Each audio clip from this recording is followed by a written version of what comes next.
ሰላም ጤና ይስጥልኝ የዕለቱን ዜናዎች ይዘን ቀርበናል። በቅድሚያም አርዕስቶቹን በመደመር መንግስት ሐሳቤ ሁሉም ተቋማት የሲቪል ሰርቪስ ሪፎርምን የመተግበር ግዴታ እንዳለባቸው የጠቅላይ ሚኒስትር ጽህፈት ቤት ኃላፊና የካቢኔ ጉዳዮች ሚኒስትር ዓለምፀሐይ ጳውሎስ አስታወቁ። በፖለቲካው ዘርፍ የተመዘገቡ ስኬቶች ኢትዮጵያን ወደ አዲስ ምዕራፍ ያሸጋገሩ መሆናቸውን የሕዝብ ተወካዮች ምክር ቤት የመንግስት ዋና ተጠሪ ሚኒስትር ዶክተር ተስፋዬ በልጅጌ ገለጹ። በአማራ ክልል ሰሜን ሸዋ ዞን ለአምራች ኢንዱስትሪ የተፈጠረው ምቹ ምህዳር ተጠቃሚ ያደረጋቸው መሆኑን በደብረ ብርሃን ከተማ በተለያዩ ዘርፎች የተሰማሩ አምራቾች ገለጹ። በኢትዮጵያ ሰላማዊ የፖለቲካ ትግል በህዝብ ዘንድ ተቀባይነት የሚያስገኝና አገርን ወደፊት የሚያራምድ አማራጭ የሌለው መንገድ ነው ሲሉ ተፎካካሪ የፖለቲካ ፓርቲዎች ገለጹ። ዜናዎቹን በዝርዝር እንመለከታለን። ከዜናዎቹ ጋር አንዱን ሰው ሽፈራው ነኝ። አብራችሁን ቆዩ። በመደመር መንግስት ሐሳቤ ሁሉም ተቋማት የሲቪል ሰርቪስ ሪፎርምን የመተግበር ግዴታ እንዳለባቸው የጠቅላይ ሚኒስትር ጽህፈት ቤት ኃላፊና የካቢኔ ጉዳዮች ሚኒስትር ዓለምፀሐይ ጳውሎስ አስታወቁ። የስራና ክህሎት ሚኒስቴር የመንግስት አገልግሎትና አስተዳደር ሪፎርም የተሞክሮ ልውውጥ መድረክ እየተካሄደ ነው። የጠቅላይ ሚኒስትር ጽህፈት ቤት ኃላፊና የካቢኔ ጉዳዮች ሚኒስትር ዓለምፀሐይ ጳውሎስ በዚህ ወቅት እንዳሉት ሪፎርሙ የመንግስት አገልግሎትና አስተዳደርን በሚፈለገው ልቀት ማስቀጠል የሚያስችል ነው። ጠቅላይ ሚኒስትር አብይ አህመድ የመደመር መንግስት እይታ ለዘርፎች ምርታ በሚል መሪ ሐሳብ በተዘጋጀው ስልጠና ወቅት የሲቪል ሰርቪስ ሪፎርም ሙሉ በሙሉ መጠናቀቅ እንዳለበት አቅጣጫ ማስቀመጣቸውን ገልጸዋል። በመሆኑም ሪፎርሙ በሀገራዊ እሳቤ የተቃኘ ከሀገራዊ እሴት የተቀዳ መሆኑን አመልክተው በሁሉም ተቋማት ገቢራዊ የሚደረግ መሆኑን ገልጸዋል። ሪፎርሙ በ3 ምዕራፎች ሲከፈል የተሻለ አፈጻጸም፣ መካከለኛና ወደ ኋላ የቀሩትን በመለየት መሆኑን አንስተው የስራ ክህሎት ሚኒስቴር የተሻለ አፈጻጸም አስመዝግቦ በግልጽ መመረጡን ተናግረዋል። የሲቪል ሰርቪስ ሪፎርሙ በ3 ምዕራፍ የተለየበት ሌላው መንገድ ተቋማት ከመጀመሪያዎቹ ልምድ እየወሰዱ በተሻለ መፈጸም እንዲችሉ ለማድረግ ነው ብለዋል። ሂደቱ በ7ቱ የሲቪል ሰርቪስ ሪፎርም ምሰሶች አኳያ መታየት እንዳለበት ጠቁመው ሁሉም ተቋማት ተግባራዊ የማድረግ ግዴታ እንዳለባቸው ገልጸዋል። ሪፎርሙ በዘመናት መካከል የጸና ተቋም የመገንባት ዓላማ መያዙን ገልጸው በሂደት መሻሻልና መሳለጥ ይገባዋል ብለዋል። በዚህም የመጀመሪያው ምዕራፍ ተቋማት ወደ ትግበራ፣ ሁለተኛ ምዕራፍ ላይ ያሉ ደግሞ ወደ ዝግጅት በፍጥነት መግባት እንዳለባቸው አሳስበዋል። ለሪፎርሙ ስኬት ምቹ የስራ ቦታ መፍጠር ወሳኝ መሆኑን ገልጸው የሰራተኛው ምዘና ከስራው አይነትና ባህሪ ጋር የተጣጣመ መሆን እንዳለበት ተናግረዋል። በፖለቲካው ዘርፍ የተመዘገቡ ስኬቶች ኢትዮጵያን ወደ አዲስ ምዕራፍ ያሸጋገሩ መሆናቸውን የሕዝብ ተወካዮች ምክር ቤት የመንግስት ዋና ተጠሪ ሚኒስትር ዶክተር ተስፋዬ በልጅጌ ገለጹ።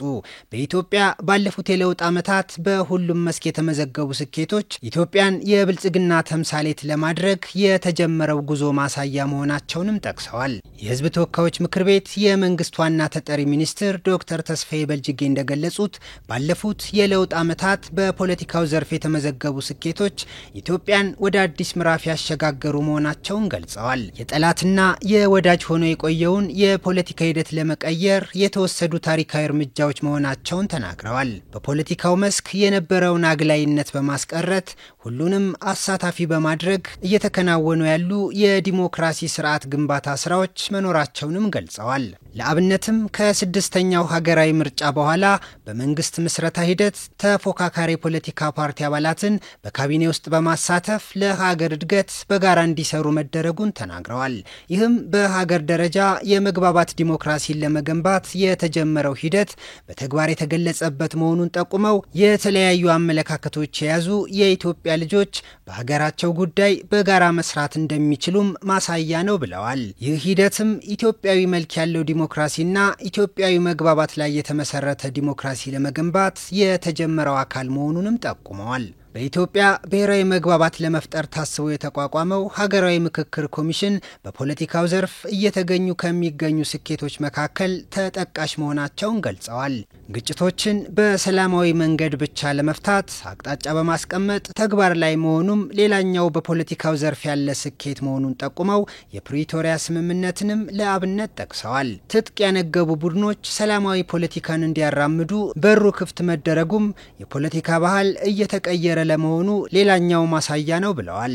ችግሮችን በሰላማዊ መንገድ ለመፍታት የተጀመረው የመንግስት ጥረት ውጤታማ እየሆነ መምጣቱን ተናግረዋል። ለአብነትም በቤኒሻንጉል ጉሙዝ፣ በጋምቤላ፣ በሶማሌና በሌሎችም ክልሎች የነበሩ ችግሮችን ሙሉ በሙሉ በመፍታት ክልሎቹ ሰላማዊ የልማት እንቅስቃሴን እንዲያካሂዱ መቻሉን ገልጸዋል።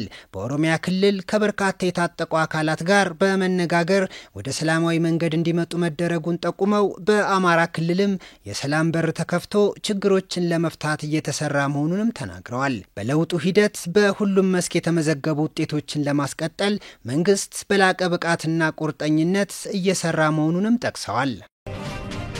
በአማራ ክልል ሰሜን ሸዋ ዞን ለአምራች ኢንዱስትሪ የተፈጠረው ምቹ ምህዳር ተጠቃሚ እያደረጋቸው መሆኑን በደብረ ብርሃን ከተማ በተለያዩ ዘርፎች የተሰማሩ አምራቾች ገለጹ። ምክትል ጠቅላይ ሚኒስትር አቶ ተመስገን ጥሩነህ በአማራ ክልል ሰሜን ሸዋ ዞንና ደብረ ብርሃን ከተማ በአምራች ኢንዱስትሪ ኢንቨስትመንት የተሰማሩ ድርጅቶችን መጎብኘታቸው ይታወሳል። በዚህ ወቅትም ምክትል ጠቅላይ ሚኒስትር አቶ ተመስገን ጥሩነህ በደብረ ብርሃን ከተማ የተገነባውን የብራውን ፉድ የብቅልና አልሚ ምግብ ማምረቻ ፋብሪካ መርቀው ስራ አስጀምረዋል። የምክትል ጠቅላይ ሚኒስትሩ የሰሜን ሸዋ ዞንና ደብረ ብርሃን ከተማ የአምራች ኢንዱስትሪዎች የመስክ ምልከታ ምርታማነትን ለማሳደግ መነሳሳትን እንደሚፈጥር የድርጅቱ ስራ አስኪያጅ ገልጸዋል። በበላይነህ ክንዴ ቢዝነስ ግሩፕ የፊቤላ ደብረ ብርሃን መኪና መገጣጠሚያ ስራ አስኪያጅ መሐመድ አህመድ የደረቅና ፈሳሽ ጭነት እንዲሁም በኤሌክትሪክ የሚሰሩ የከተማ ባሶችን እየገጣጠሙ እንደሚገኝ ገልጸዋል። በቀን 12 በአመት 1000 ተሽከርካሪ የማምረት አቅም ያለው የፊቤላ ደብረ ብርሃን መኪና መገጣጠሚያ የነዳጅ ወጪን በማስቀረት ለትራንስፖርት ዘርፍ ከፍተኛ እገዛ እያደረገ ነው ብለዋል።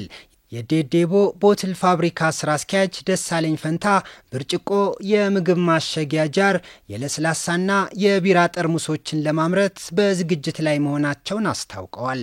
በቀን ከ450 ሺህ እስከ 500 ሺህ ጠርሙስ የማምረት አቅም ያለው ፋብሪካው 86 ከመቶ የሀገር ውስጥ ጥሬ ዕቃን በመጠቀም ከውጭ የሚገቡ ምርቶችን ለመተካት እንደሚሰራ ገልጸዋል። በበላይነህ ክንዴ ቢዝነስ ግሩፕ የፊቤላ ደብረ ብርሃን መኪና መገጣጠሚያ ስራ አስኪያጅ መሐመድ አህመድ ዓለም ቴክኖሎጂን በመጠቀም ጥራት ያላቸው የኤሌክትሪክ ተሽከርካሪዎች እየተመረቱ ነው ብለዋል። በመኪና መገጣጠሚያ ፋብሪካው የስራ ዕድል የተፈጠረላቸው ዜጎችም በቴክኖሎጂ የእውቀትና ክህሎት ሽግግር ተጠቃሚ እየሆኑ እንደሚገኙ አስረድተዋል። የዴዴ ቦትል ፋብሪካ ስራ አስኪያጅ ደሳለኝ ፈንታው ወደ ስራ ሲገባ በ24 ሰዓት የምርት ሂደት በርካታ ዜጎችን የስራ ዕድል ተጠቃሚ ያደርጋል ብለዋል። የደብረ ብርሃን ከተማ ለአምራች ኢንዱስትሪ ያላት ምቹ ምህዳርና እየተደረገላቸው የሚገኘው ድጋፍ በኢንቨስትመንት የሚሰማሩበትን እድል እንደፈጠረላቸው አስረድተዋል። በኢትዮጵያ ሰላማዊ የፖለቲካ ትግል በህዝብ ዘንድ ተቀባይነት የሚያስገኝና አገርን ወደፊት የሚያራምድ አማራጭ የሌለው መንገድ ነው ሲሉ ተፎካካሪ የፖለቲካ ፓርቲዎች ገለጹ። ከኢዜአ ጋር ቆይታ ያደረጉ ተፎካካሪ የፖለቲካ ፓርቲዎችም ለህዝብ ጥቅምና ለአገር እድገት እንታገላለን የሚል አቋም ያለው ማንኛውም ቡድን ዓላማውን በሰላማዊ መንገድ ከማሳካት ውጪ አማራጭ የለውም ይላሉ። በተለይም መንግስት ለሰላማዊ የፖለቲካ ትግል በሩን ክፍት ባደረገበት ወቅት ከሰላማዊ ትግል ውጪ ምንም አማራጭ እንደሌለ ያነሳሉ። የኦሮሞ ነጻነት ግንባር ወይም ኦነግ ከፍተኛ አመራር ቀጀላ መርዳሳ እንደሚሉት መንግስት በኃይል አማራጭ ፍላጎቶችን ለማሳካት የሚፈልጉ የፖለቲካ ቡድኖችን ወደ ሰላም መጥተው በጋራ እንዲሰሩ ተደጋጋሚ ጥሪ እያቀረበ ነው ብለዋል። ይህን ጥሪ ተቀብለው የመጡ በርካታ ኃይሎች ቢሆኑም አሁንም ድረስ የሰላም አማራጭን በመተው ወደ ኋላ የሸሹ መኖራቸውን አንስተዋል። ከሰላማዊ ትግል ውጪ ያለው የፖለቲካ ትግል ትግል በህዝብ ዘንድ ተቀባይነትን እንደሚያሳጣ አንስተው ለዚህ ደግሞ ፓርቲያቸውን ለአብነት አንስተዋል። የህብር ኢትዮጵያ ዲሞክራሲያዊ ፓርቲ ምክትል ሊቀመንበር አበራ በቀለ በኢትዮጵያ በኃይል ፍላጎትን ለማሳካት መሞከር ጊዜው አልፎበታል ይላሉ። ማንም ቡድን ወይም ፖለቲካ ፓርቲ የሚፈልገውን የፖለቲካ ዓላማ ለማሳካት ከሰላም ውጭ ያለው አማራጭ ተቀባይነት የሌለው ነው ብለዋል።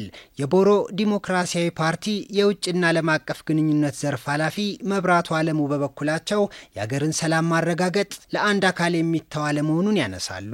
የታጠቁ ኃይሎች አለን የሚሉትን ጥያቄ ወደ ውይይት እንዲያመጡ ተደጋጋሚ ጥሪ እየቀረበ መሆኑን አመልክተው ለዚህም አገራዊ ምክክርን የመሰሉ አማራጮች መቅረባቸውን አንስተዋል። እንደ ተፎካካሪ ፓርቲዎቹ ገለጻ የሰላማዊ ትግል አንዱ ዓላማ ለህዝብና ለሀገር የሚጠቅሙ አጀንዳዎችን መቅረጽና የሀሳብን ልዕልና መንግስት እንዲቀበለው ማድረግ ነው። በአንዳንድ አካባቢዎች ፍላጎታቸውን በኃይል ለማሳካት የታጠቁ ተፎካካሪ ፓርቲዎችም ሆነ ሌሎች ቡድኖች ወደ ሰላማዊ ትግል እንዲመለሱም ጥሪ አቅርበዋል።